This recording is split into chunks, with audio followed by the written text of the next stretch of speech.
Hello and welcome back to the Alaska Seminar Series for 2023. My name is Valerie and I run the travel blog Valerie in Belize, which is all about helping you visit Alaska and get all the information you need to do so, as well as to explore the rest of the American West. But if you are watching this series live, you are aware that we are focused entirely on Alaska for the next few days of videos.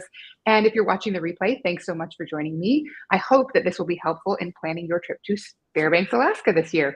I'm joined for this video by Kasey Gillum. She works for Explore Fairbanks, and I am so excited to talk about all 4 seasons of adventures that you can have in Fairbanks. Thanks for joining me, Kasey. Thanks for having me. I really appreciate the time. Absolutely. So should we just dive right into the slides that you have for us? Yeah. Okay, cool. So we're going to go through slides, viewers, and then if you have any questions at any point when you're watching, you can put them in the comments right on YouTube, and then we'll do questions all right at the end. Perfect. So hi, everybody. Welcome. I'm happy to be here today. Like Valerie mentioned, my name's Kasey Gillum. I'm the Director of Communications here at Explore Fairbanks. For those of you that don't know, Fairbanks is located right in the middle of the state of Alaska. For those of you that may have watched the Anchorage video as well, we're about 370 miles north of Anchorage. We call ourselves the Golden Heart City. We're located in the golden heart of Alaska, but we are also very friendly here. We love having people visit us, and we are known for our Golden Heart hospitality. One of the keys about Fairbanks is that we are perfectly situated to be the base camp to Denali, Alaska's Arctic and interior. So if you're looking to make Alaska that multi-destination destination, we're a really great spot for you to do that. You can go north to go above the Arctic Circle. You can go south to Denali National Park. You can visit the interior, which includes things like Delta and Healy and Chena Hot Springs and even North Pole, Alaska. We'll touch on some of those a little bit later too. So as you might be able to tell by looking out my window here, we are right in the middle of winter season. It's been snowing the last couple of days, which is really great because we haven't had a lot of snow in the last few weeks. So I always love seeing nice, white, fluffy snow. I am a snow baby, and I would take it all day long, all year long if I could. But one of the cool things about us here in Fairbanks is we don't hibernate during the winter. We really celebrate the season, and we embrace it, and we get out and we explore it. And one of the ways that we can help you do that is we have our winter guide. This is a little guide that we put together each year that highlights the different things to do in the Fairbanks region during winter. Some of those things, like you can see on your screen there, are what I kind of call our big 3 of winter, which are dog mushing, aurora viewing, and ice art. But there's so much more to do here in the Fairbanks area than just those. We are really known for those snow and ice activities, which include snowmobiling, winter hiking, ice fishing, snowshoeing, ice skating, cross-country and downhill skiing, sledding. There really is no, bounds to it. If you can do it outside in the winter, we're here for it. All right, let's go ahead and go to that next slide. So what a lot of people think is that winter and aurora season are synonymous, which in a lot of ways they are, but aurora is not synonymous with winter. Aurora season actually starts August 21st and runs all the way through April 21st each year. So it spans all 4 seasons of the year, 9 months, which a lot of people don't realize. They think you have to be here in February. They think they have to be here in March. But there's really a breadth and a depth to what aurora season offers and the different types of experiences that you can get throughout the year when you come to explore that. So if you come in the fall time, like that August, September time frame, you get some of those quintessential summertime activities like floating the Chena River, riding the riverboat Discovery, being able to go gold panning, visiting Denali in the summer. But at night, you have that opportunity to see the aurora borealis. The skies will be dark enough, granted, not for a real long period of time those evenings, so you do have to plan to stay up pretty late, but it is possible. This photo that is here on your screen, the big one, that was taken in September. The one on the right-hand side there with the reflection in the lake was taken in September. So there's really some great opportunities beyond what is just that aurora and winter, kind of misconception that a lot of people have that they're so closely tied together. Now, you can see it in winter. We're not trying to tell you you can't. So all the way through April, you have a really great chance to see those Aurora borealis here in Fairbanks. And part of the reason why Fairbanks is the best place on earth to see the northern lights is that we are located directly under the auroral oval, which is a ring-shaped region that kind of sits on top of the globe where that aurora activity is concentrated, and we are smack dab underneath it. So for people who may have heard of the aurora forecast and use the Geophysical Institute to kind of see how great those auroras are going to be on any given night, even a 1 on that scale of 1 to 10 in Fairbanks is going to be better than, a 7 in other parts of the world or even parts of the state. So that's one of those keys to come into Fairbanks to see the aurora. The other thing is that we have a low population density. We have clearer skies than some of our coastal competitors. And we also have a lot of nights that are just dark. That's the beauty of being on the 65th parallel, is that we have a lot of darkness in the winter. So that leads to greater aurora chances. Yeah, and I can attest. The last time I was in Fairbanks for longer than about an overnight, I was there in the winter. It was early March, late February, early March, and it is beautiful long nights. It's the best thing about the long nights is the opportunity to see the aurora. Yeah, excellent. Thank you. We can go ahead and move on to that next slide there, Valerie. So the converse to aurora season is midnight sun season, which runs from April 22nd to April 20th. Sorry, there's a typo on that slide. That's my fault. April 22nd to August 20th each year. Sorry, that's my bad. Which is the time of season or the time of the year where the skies typically don't get dark enough for us to see the northern lights. There is a little bit of overlap there. I mean, we can't, flip a switch and turn them on any given day. So you can see the aurora a little bit after April 22nd, a little bit before August 20th, but we had to pick a date, and those are our dates.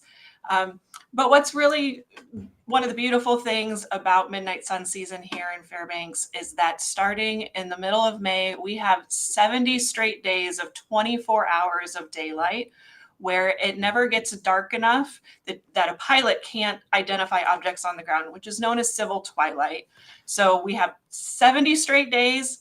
It can really affect some people who are visiting because you don't quite get that marker of what is day and what is night. So it can be a little tough for some visitors, but they always have a great time because they're out doing things at 11 p.m., midnight, 1 a.m. that they never thought that they could be doing. Like maybe playing golf, going to a baseball game, running, and in daylight. So you can do those things in other places, but you're probably gonna be doing them in the dark. But the other great thing, you can't quite see it out my window, but our building right here is along the Chena River, which runs right through downtown Fairbanks and is a great hub of that summertime activity. People rent kayaks and canoes to float down the river. There's an attraction called the Riverboat Discovery that will take you on a beautiful tour down the river to an Indian village where you can learn more about the Alaska Native peoples that founded this area and were here first, and we really pay homage to them. And of course, the peak of midnight sun season is June 21st, which is the summer solstice. We love summer solstice here in Fairbanks. We celebrate it like no other. It's celebrated with events like the Midnight Sun Run, which is a 10K run that starts at 10:30 at night. A Midnight Sun baseball game that starts at 10 p.m., played with no artificial lights, goes after midnight.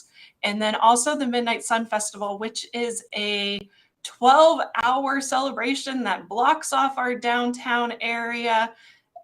30,000 people or more converge on that area in a short period of time. There's vendors, there's food, there's rides, there's games. We love Midnight Sun. So we celebrate that solstice like nobody's business. And then if we'll go to that next slide. So those are some highlights that you can do during those seasons, but there's plenty of stuff that you can do all year long in the Fairbanks area. In that upper left-hand corner, our Alaska Native culture, we are huge fans and huge stewards of our Alaska Native culture. There's events and performances that happen throughout the year. A couple of the big events are the World Eskimo Indian Olympics, which are held each July. The Festival of Native Arts happens in February or March. There's plenty of opportunities to buy authentic Alaska Native made arts and crafts to take home either for yourself or as gifts.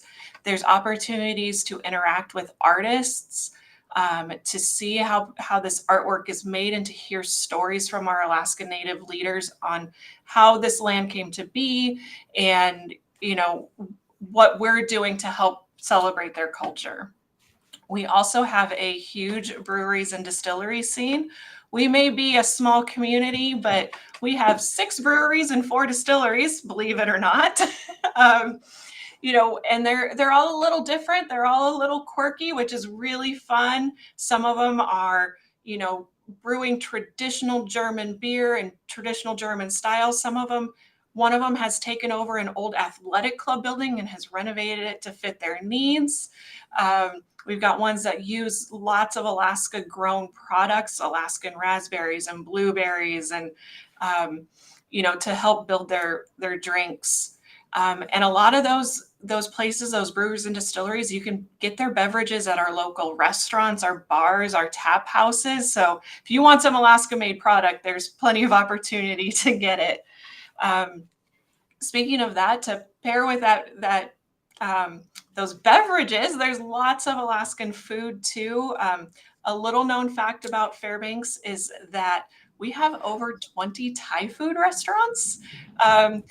We have Thai food, fancy Thai. We have drive-through hut Thai. We have express takeout Thai. So if you're looking for Thai food, this is your Mecca.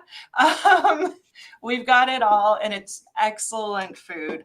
And a lot of them use locally grown products as well.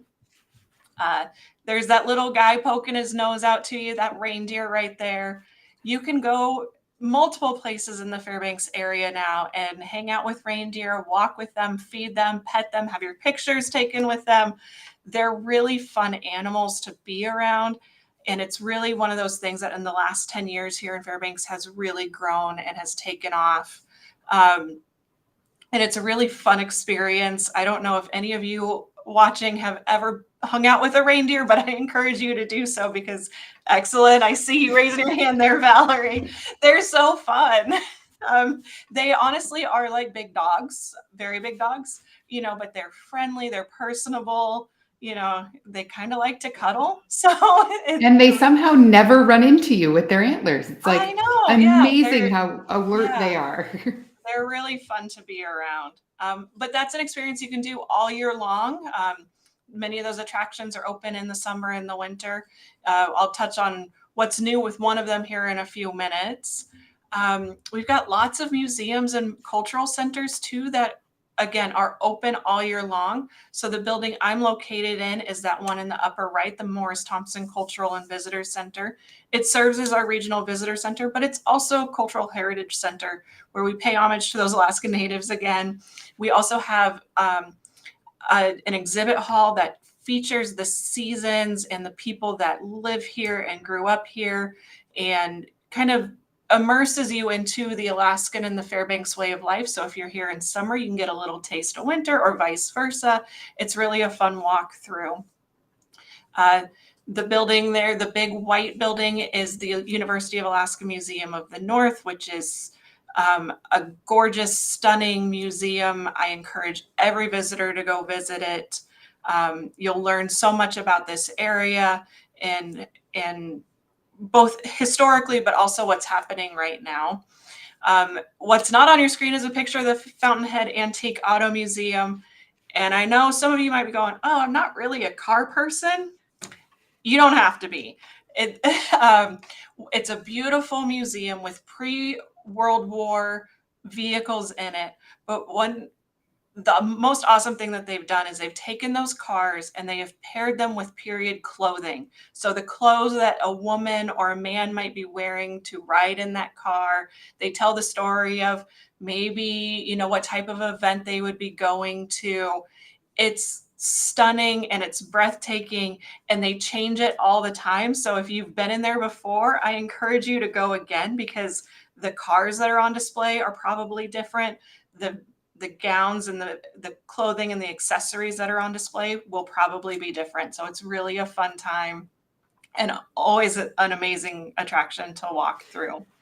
That one for me, I always say I'm not a museum person, I'm not a car person, and I'm not a fashion person, but I love that museum. And that's a Yeah. testament to how fascinating and interesting they have made that place. Yeah, and sometimes it's a hard sell because, like you know, if you're not a museum person, a car person, or a fashion person, you go, oh, it's not for me.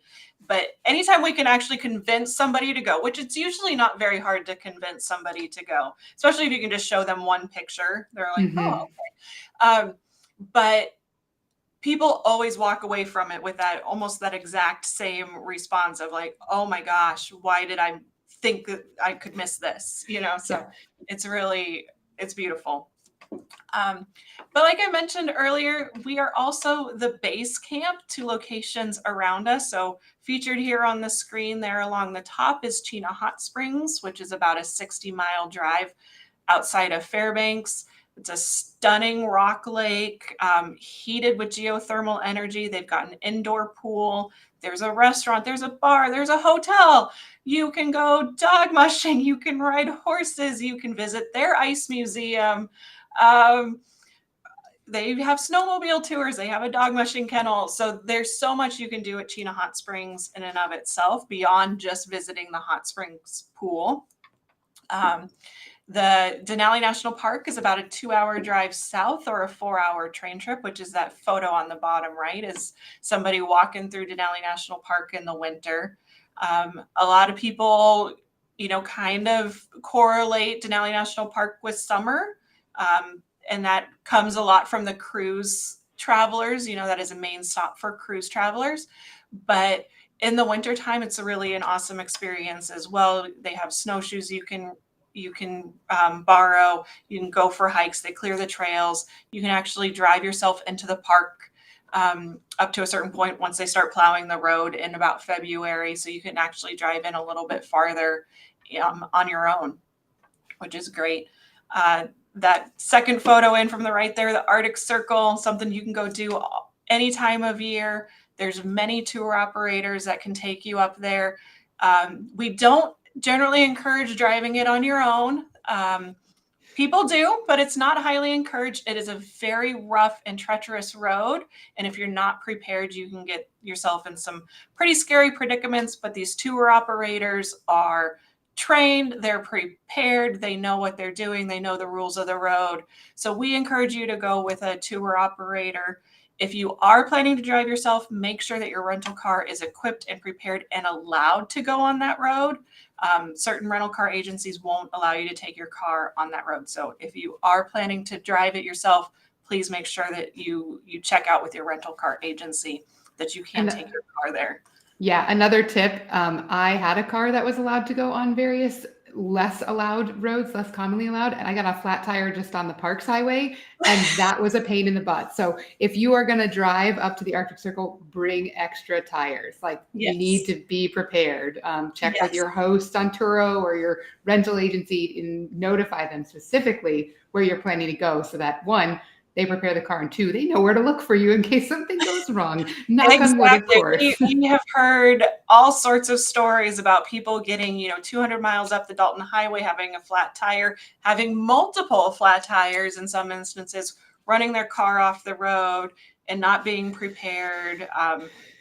So there's information on our website on explorefairbanks.com that gives people information about tips and tricks if they are planning to drive themselves. But again, we would always encourage you to go with a tour company. They're also going to guide you through it. They're going to talk to you about the area and the landscapes that you're going through. Some of those are drive tours, or you can fly both directions to make it a little bit quicker too. So there's that added benefit.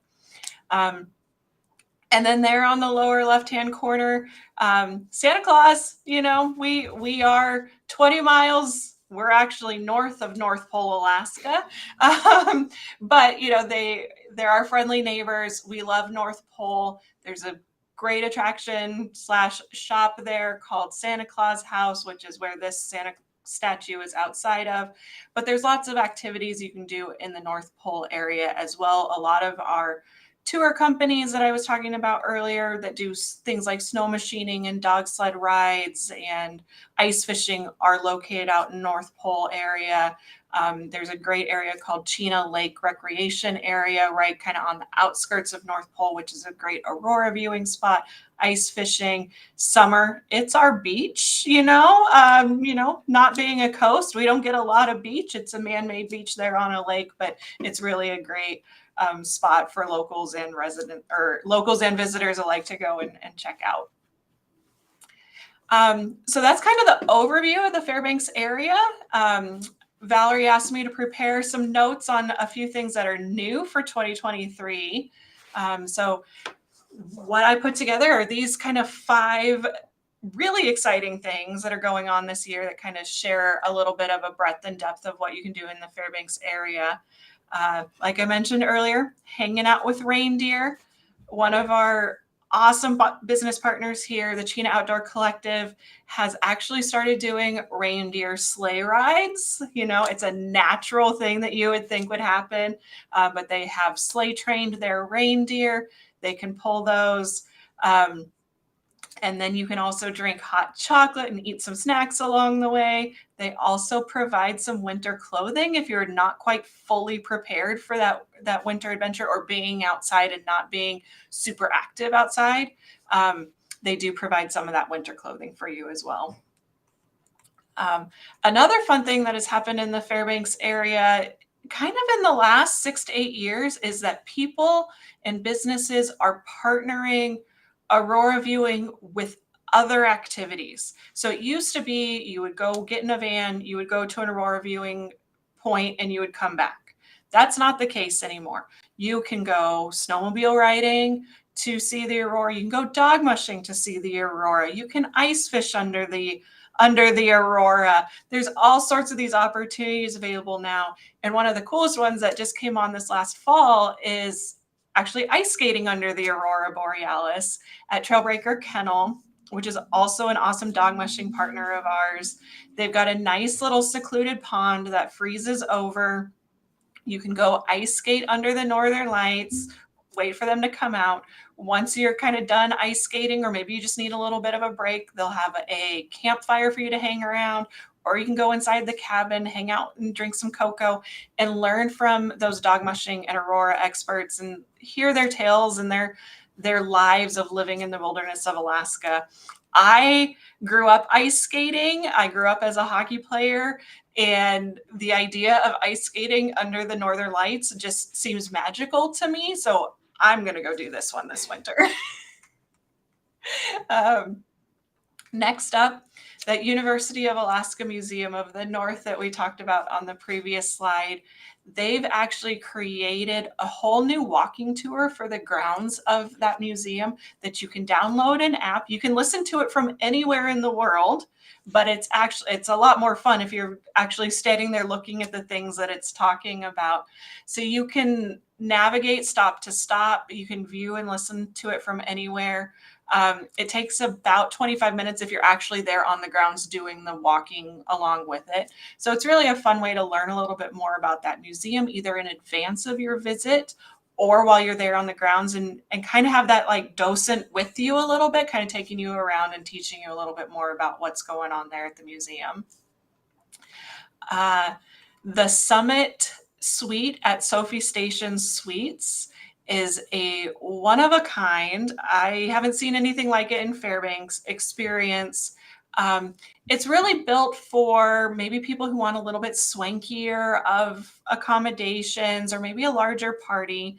It's got 2 bedrooms with king beds in them, 65-inch TVs, LED lightings, 2 full bathrooms. So if you're maybe coming with another couple and want to have, a shared space, but also have some separation, it's a really great suite that's there at Sophie Station.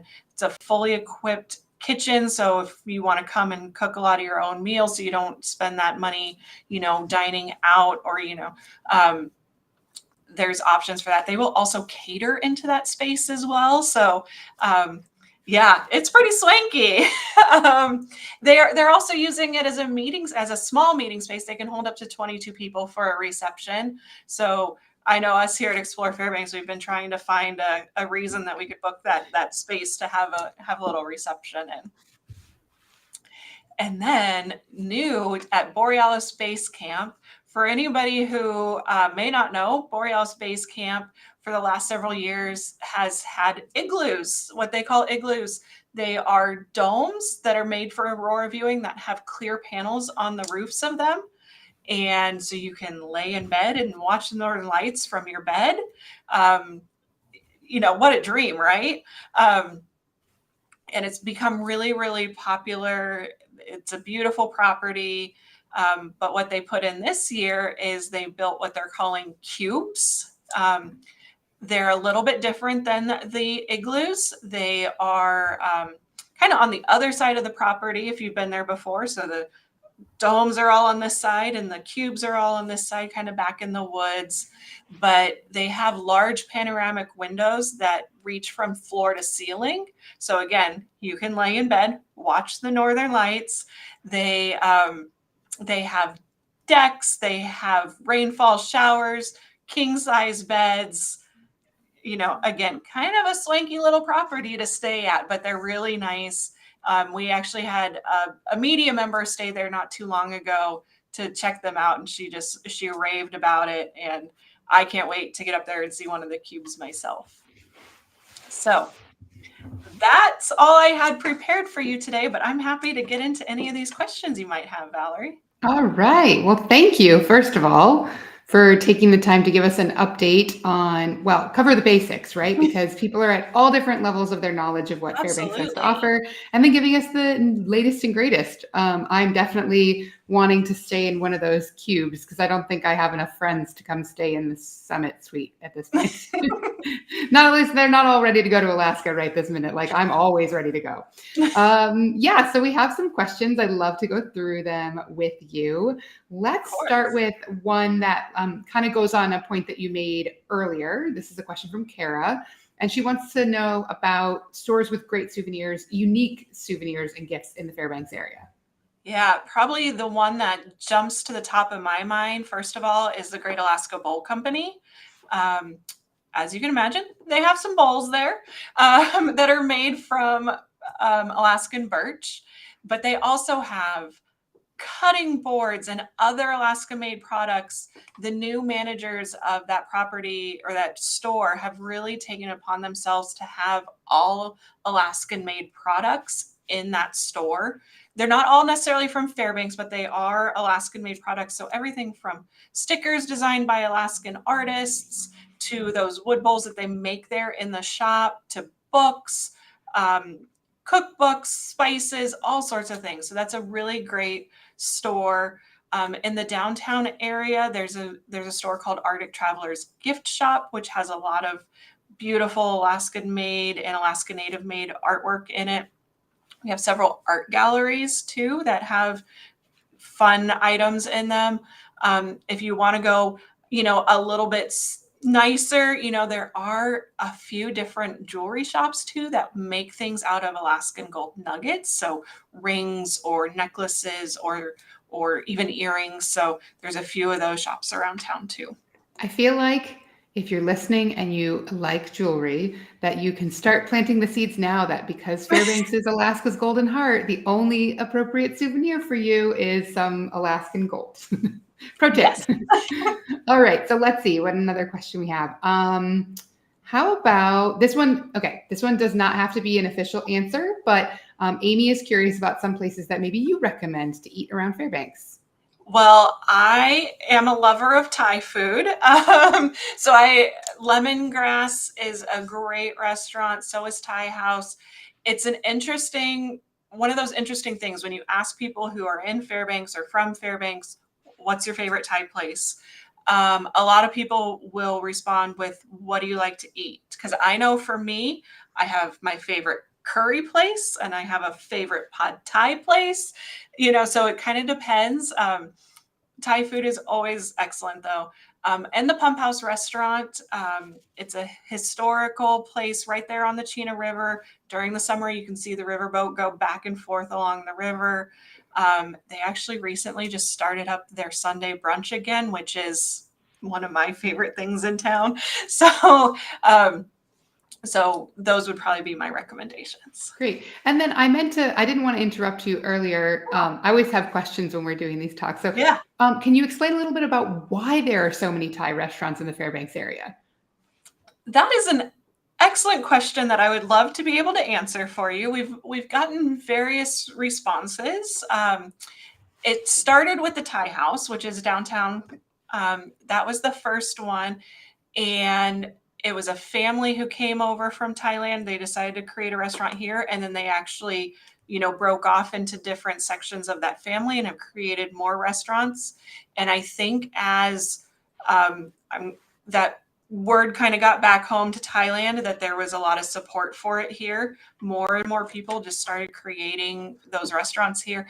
And most of them are Thai owned. There's not an American running the Thai restaurant. It's Thai natives that are, creating those recipes for us. Yeah, they're awesome. And I think that what you said is probably the proof of that, is that each restaurant has their specialties of the different regions and the different cuisines, because just like every food in every part of the world, there's regional variation. So Yeah. the people who make a great curry are not necessarily the same restaurant that make a great pad thai, but you can have great versions of both of them if you know where to go.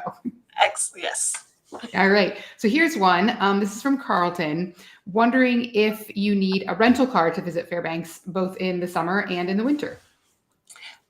Fairbanks is a little bit easier if you have a rental car. We are fairly spread out. And some of these attractions that I talked about, especially like the dog mushing outfits and the reindeer places, they're a little bit farther out. So having a rental car makes it easier. It's not absolutely necessary. We do have taxis.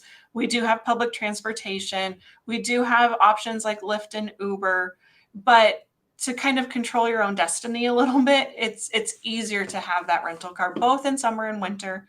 If you are going to be here in winter, I recommend you look for an all-wheel drive or a four-wheel drive car, especially if you're not used to driving on snow and ice. It is a little bit different to do if you're coming from a location that you're not used to that all-wheel drive and four-wheel drive will help you.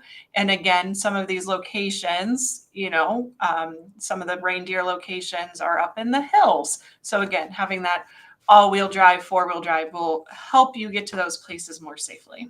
I seem to remember that Borealis Base Camp is also, there's some hills involved in the ascent Yes. to that property. And it's the last thing you want to do is not be able to make it out there because your car is not properly handled. But Borealis Base Camp does offer transportation with their cost of their packages. So they'll pick you up at your local hotel or even the airport. So if you don't want to rent a car and you're only going to Borealis Base Camp, they can help get you out there and get you back.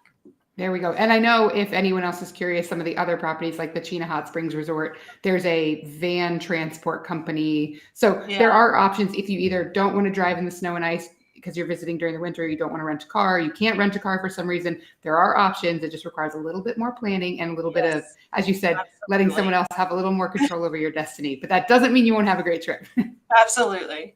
Okay, here's one that will be appropriate for this season. So you mentioned some activities out in the snow, snowshoeing, skiing, ice fishing. Is there snow tubing?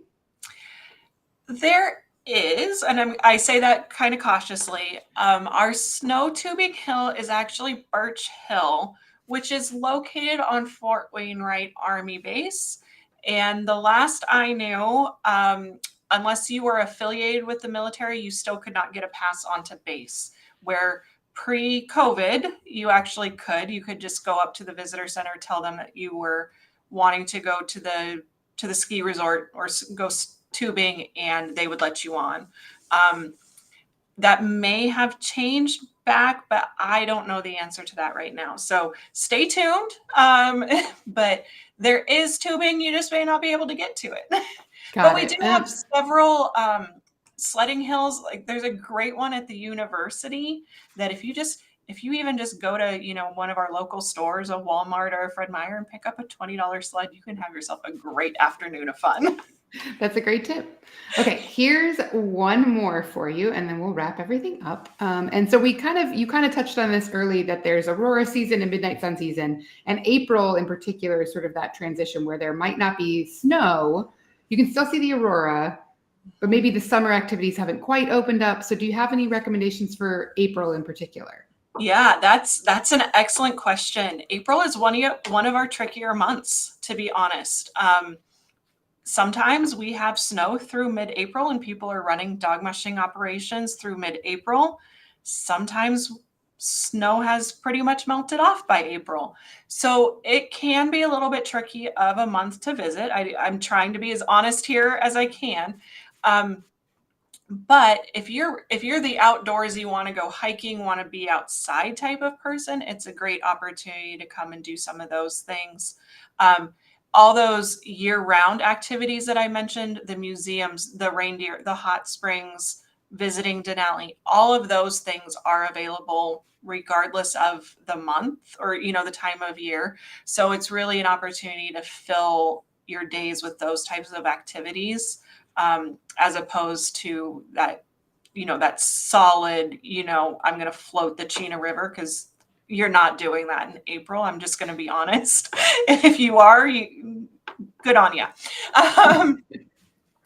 But the ice sculptures will be melted. You can still visit the ice museum at Chena Hot Springs. So there is a lot of things to do, but maybe some of those activities might not be quite up and running. Mm-hmm. And best to just check with the individual operator or whatever attraction you're planning to do. Yeah, check with the individual operator. You can also call us here at Explore Fairbanks. Our visitor information team, they do a great job of contacting our partners regularly about their open dates, their closing dates for those seasonal properties, finding out what they're operating.